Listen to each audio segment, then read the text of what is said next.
Awesome. So we are here at the residence of Palmer and Nicole Luckey. I am very fortunate to have this opportunity to interview a good friend of mine, and I believe this is like our fourth interview. I mean, we could almost start our own show. This is actually cool. Oh yeah, we could do it. Awesome. So Palmer, thank you for having us. Yeah, we call it PS. How about SP? I want to be ahead. All right, that works. SP, that's going to be the name of our show. So we're here, and we're interviewing Palmer a little bit about what our event's about today, right? So we are putting on a very large marketing conference called Reinvent. And this whole year has been about reinventing, right? Oh, yeah. Because in order to stay relevant, you've got to figure things out, right? There's everything going on with the virus economy, social injustice. This is a time for us to reinvent ourselves personally and professionally.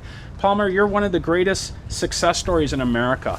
And I was so excited that you took on this interview, and I'd love to kind of hear your thoughts of the process of reinvention, knowing that we have thousands of individuals watching this across America, small business, big business. What are your thoughts about reinventing yourself? I think the big business side actually is a little bit easier. You can figure out how to make new technologies, reinvent your business. You can figure out how you can use things like artificial intelligence to help your business, figure out how you can live in this now very virtual economy where you can't do in-person stuff. I think a lot of the more challenging side is actually people who are on the very small business side or on like the sole proprietor side.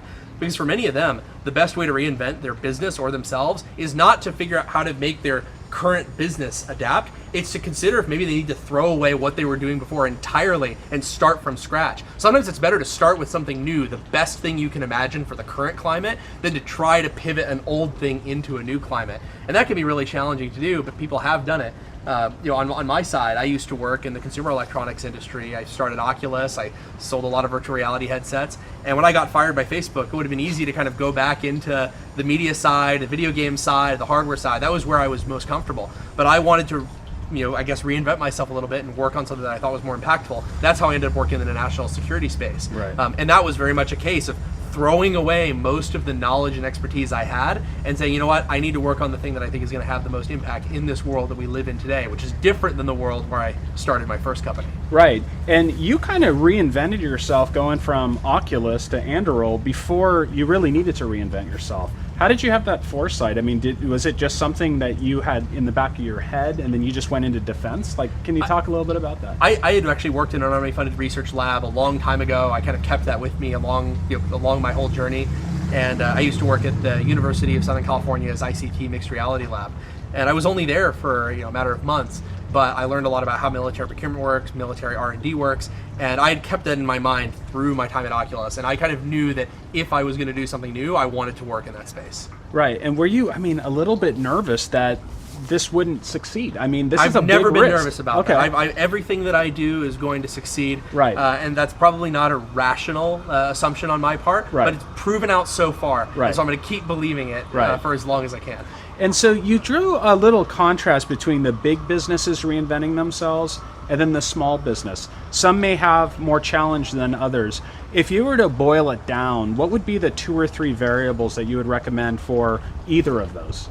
Well, I'd say probably if you're a smaller business, one of the variables you take into account is how many people are depending on your current thing to work. Like for me, a big part of it was saying, okay, the people who are close to me, I'm responsible for their well-being as right. well as my own well-being. And so I need to recognize that sometimes if I can kill the business, but then save the people that I'm close to and working with, right. that's definitely the right thing to do. When you have a much larger company, it's a different set of variables. A lot right. of times, there's a lot of value built up in your brand and your IP, in your customer base, and in kind of your notoriety in whatever business you're in, and you don't want to toss that away lightly. I'd say right. it's a lot easier to throw those things away when you don't have much of it and you just have your people. Right. But when your business itself is a valuable entity, right. you kind of owe it to your business to try and adapt to what the modern climate is. So along those lines, with the advent of this virus economy that we're going through and all these changes going on in 2020, do you envision a lot more entrepreneurship coming out of this, or do you see big businesses getting bigger? What are your thoughts on that? I don't know yet. Okay. Well, you're a pretty good fortune teller with everything else. I see. Here's the thing. One of the things I like to tell people is that I've never invented anything. Right. Everything that I do has been written about in science fiction for decades. I'm just figuring out the right time to pull dusty ideas off the shelf okay. and make them real.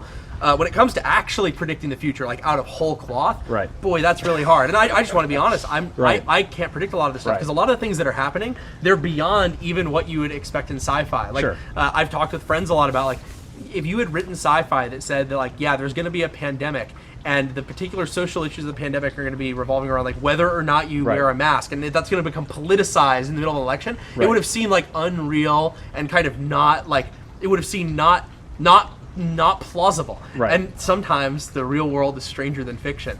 I guess if I had to try and if I had to try and predict, I think you're probably going to see a lot more entrepreneurship. I think there's a lot of new things that are coming out of the gig economy that make it way more exciting for smaller companies than big companies.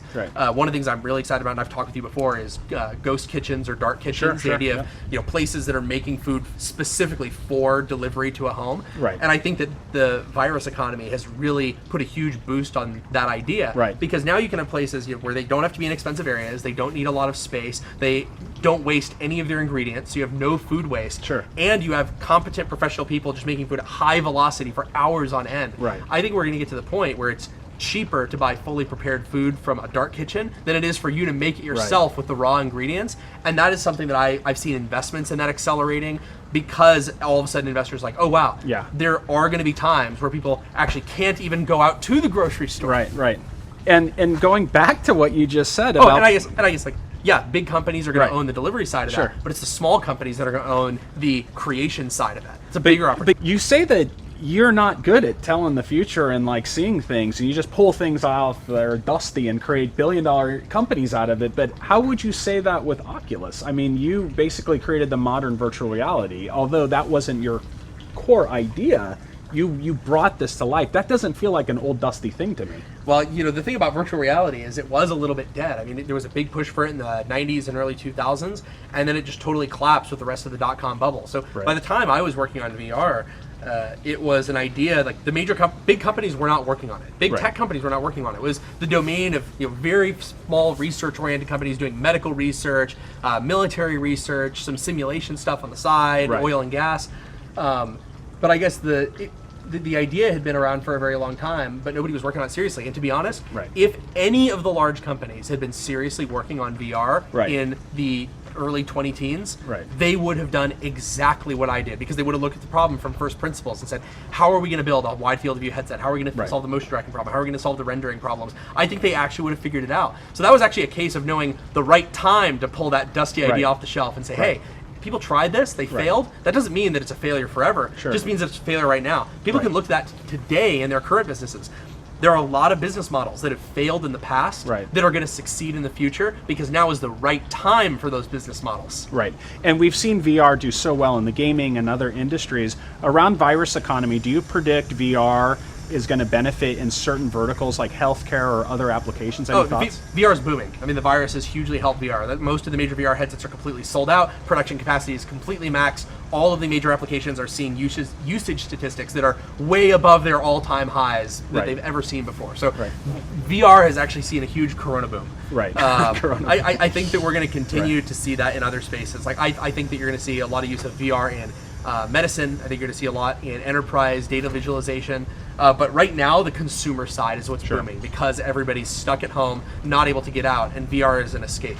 With 2 young children, education has taken millions of parents out of nowhere, to becoming like online savvy. Do you see VR maybe moving into that direction around blended learning? Just curious. Yeah, and I'm not working on that, but I have some friends who are working on things like that. And the really cool thing about VR is that it allows anyone to experience anything at almost no additional cost beyond the additional, the initial cost of the hardware. There's a reason that people still go on field trips. There's a reason we still have kids travel. It's because there's some things you can only get outside of the classroom. And maybe VR is not quite as good as going on a real field trip yet, but it's a lot better than being stuck in the classroom, or worse, being stuck in your bedroom. So I think that VR is going to be a huge deal for education in general, but especially right now, where you literally can't go out into the real world and do these things. Okay, so we talked about Oculus and virtual reality. Now let's move to Anduril AI machine learning. Give our audience some perspective on this awesome business that you've created and how you're able to go to these billion-dollar traditional companies that have always been there, and how you've been able to innovate something as a startup and now actually bid for real contracts. Tell us a little bit about what's going on in Anduril. Sure. I mean, there's been a lot of innovation in the defense sector, but it's mostly been around the things that they know how to build. So the traditional defense primes are very, very good at building nuclear submarines or aircraft carriers or fighter jets. What they're not good at building is advanced software, artificial intelligence, autonomous systems. Those are things where the talent has traditionally been concentrated in major technology companies like Google and Microsoft and Facebook.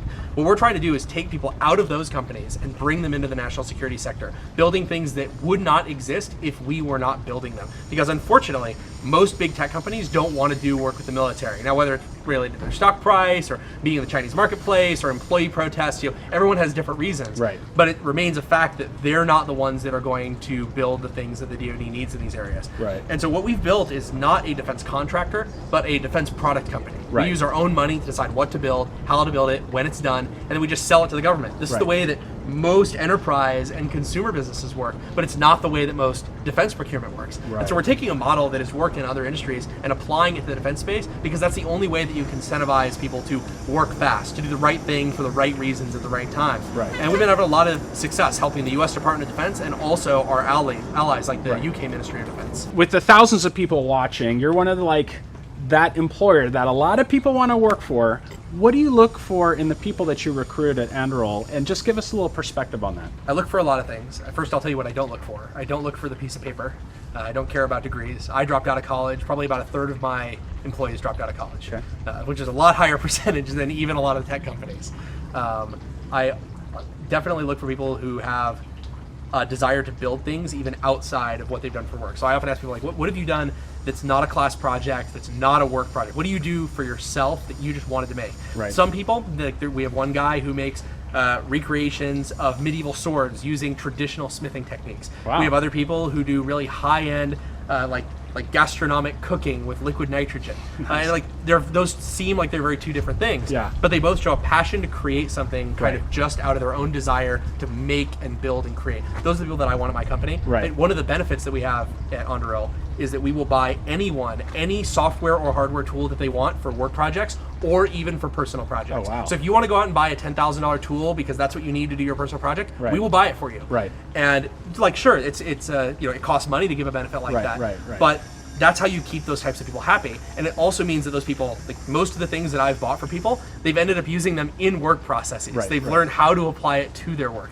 Right. And so I'm looking for people who want to create and who want to make a difference, not just because they are getting a paycheck or because they're getting a grade, because they really, really care about doing something. And there's so many people watching this that are starting their own businesses right now. And as they employ people, what are the tips that you give employers on how to reward people and make them part of your vision so they come with you and they rise the tide with you? What are your thoughts on that? Well, the number one way is to give them equity. I mean, you want everyone's incentives to be aligned. And a lot of people are like, oh, you got to treat your employees well by giving them foosball tables and beanbag couches. That's not what they want. What they need to have is the same incentives that you have so that you're all working through the hard times together. Yeah. So there's no foosball table, there's no beanbag chair, but you're both working towards the same type of success. When Oculus became when Oculus got acquired by Facebook, everyone in the company became very wealthy, from the receptionist at the front door all the way up to the CEO of the company. Right. And I want the same thing to be true of all of my companies, where the success is shared among the employees and everybody knows that going into it. And you're a fantastic servant leader. And Palmer, looking at that adversity aspect, like those hard times you're talking about, there's so many people unemployed right now. There's a huge hit right now on unemployment. So a lot of people are going through this adversity and these challenges. Any advice that you have on seeing through that and getting through that transition? Because to some, it kind of feels like you're suffocating, right? And you're losing oxygen. What advice do you have on seeing through that adversity? Oh, man. I'd say one of the things that you should do is don't be afraid to reach out. Now is the right time to reach out. Everyone understands. Before, the people that you wouldn't have reached out to for help before, whether it's family or friends or business acquaintances, people understand that right now is a really tough time. Right. I'd say also don't be afraid to take a break. I know that doesn't sound like a way to keep a business going, but sometimes the best way to keep a business going is say, you know what? We aren't making money. We're burning money right now, and we're not making forward progress. Right. We're going to take a halt and reevaluate, because if let's say your business only has $500,000 left in the bank. Right. You might be better off waiting 6 months and then burning that $500,000 than trying to burn it at the absolute worst possible time. Right. It's a little bit like buying stocks. You want to buy low and sell high. You don't want to spend low. Right, When you're right. low productivity, that's not when you want to be spending all your money. Sure. And then you have like some businesses, like people get really successful at what they do and they try and control everything. They want to be the CEO, they want to be the accountant, they want to be. you can't do that. And how do you get past that control factor, because that drowns a lot of businesses, and how were you able to do that successfully? The best way to do that is to think of it as making yourself obsolete. That should be your goal as an executive. If you are the only person in the company that can do any particular task, that's okay very early on when everyone wears a lot of hats. Right. But if you've grown to any significant size, and the business will instantly fail if you're not doing some particular thing, you need to go find somebody who's better at that thing and have them do it, because clearly that's a critical part of your business, and it's very unlikely that you are the best person in the world to do it. Absolutely. And so if you can find somebody who can do that for you, and then do that again and again and again, your goal is to make yourself as obsolete as possible, so that you can focus on the things that uniquely only you can do, which are largely going to be around you running the company, fundraising, driving the vision. That's kind of the right place to be. Awesome. And I'd say I learned this at Oculus. I can do circuit board layout. Right. Is that the best use of my time though? Of course not. I can play house all day and lay out circuit boards, but it's a detriment to our customers. It would be a detriment to our investors. It'd be a detriment to my employees. So I need to say, you know what? I like doing that, but that isn't what I get to do, because when you start a tech company, you don't always get to spend all your time working on tech. Exactly. So we talked about business, we got some great advice. Now let's talk about Palmer personally. Just two last questions. One is, tell me a little bit about your gaming affection and some of this antique historic gaming devices that you have. Have you become a collector? And can you tell us a little bit about your passion for this and what you got? I can tell you a little bit about it. Okay. I'm still working on it. But, Okay. I'm a big gamer. I really love video games. Because of my love for virtual reality, I also believe that people are going to value physical artifacts of gaming less and less and less. Right. And so I've been on a quest to collect as much as I can. I believe I have the world's largest collection of video games. Awesome. I'm not certain. There might be other people out there, but Are you going to create a museum one day? I've got a plan. Okay. You'll see. Okay, well let us know first, okay? I'll let you There's know. a lot of gamers that want to know what's going on with that. My goal here is to preserve the physical history of gaming. That's awesome. And to go to extreme lengths to do that. Right. So, and gaming first started as something as a pure form of entertainment. That's right. But now it's being conditioned into industry, business, education. oh well, the people making the most money in the games industry right now aren't even working on entertainment. They're working on games technology and medicine, games technology and architecture, games technology and enterprise. Wow. It's one of those things where it started very narrowly in entertainment and then has really grown across a lot of different industries. I'll end with my question as to what brought us here, which is this magnificent ship that's behind me, which you've somehow been able to procure. Can you tell us a little bit about this beautiful maritime? Give us a little background as to what's going on here. Sure. This is a Mark V special operations craft that I bought from the Navy. It was previously used for insertion and extraction of Navy SEALs. It's very, very fast, very, very big, very, very loud. And I collect military vehicles in general. So I own a Humvee, a few other military wheeled vehicles. And Awesome. This is my expansion into building, Right. trying to build up a Is this collection as of motor easy vehicles. as driving a Duffy? Just curious. It's actually a lot easier. Driving a Duffy's hard. I mean, you've done it. You turn and you turn and you turn. Okay. This thing has a computer on it that does all the calculations. Oh, it has wow. a little joystick. Okay. You tell it how much you want to turn. It'll calculate the optimal controls to do that, and it does all the work. So, Wow, I was thinking like a Duffy would be way easier. Oh, no. You can't just drive this though. You need like No, you need a few people. You, A crew. you need a crew of people to operate everything. But in terms of driving it, the Okay. driving part is easy. Awesome. So to get to, let's say, Catalina Island from Newport Beach, what's the estimated time in your thoughts? I don't know. From the inlet, I don't know, like 20 minutes. 20 minutes. All right. We may have to go up against the Catalina Express one day. I want to end this awesome interview with something that I like to do with very special people in these interviews, which is one word, one answer. This has Okay. not been scripted, so I don't know how this is going to go, and we'll just see how it goes. So I'm going to say one word, and the first word to come from your head out your mouth, you cannot even think about it and edit it, okay? I'm ready. So here we go. Orange County. Good. Anduril. Fast. Virtual reality. Sexy. Xenon. Friend. Thank you very much. We're done. Woo! That was great, man. You rock, dude.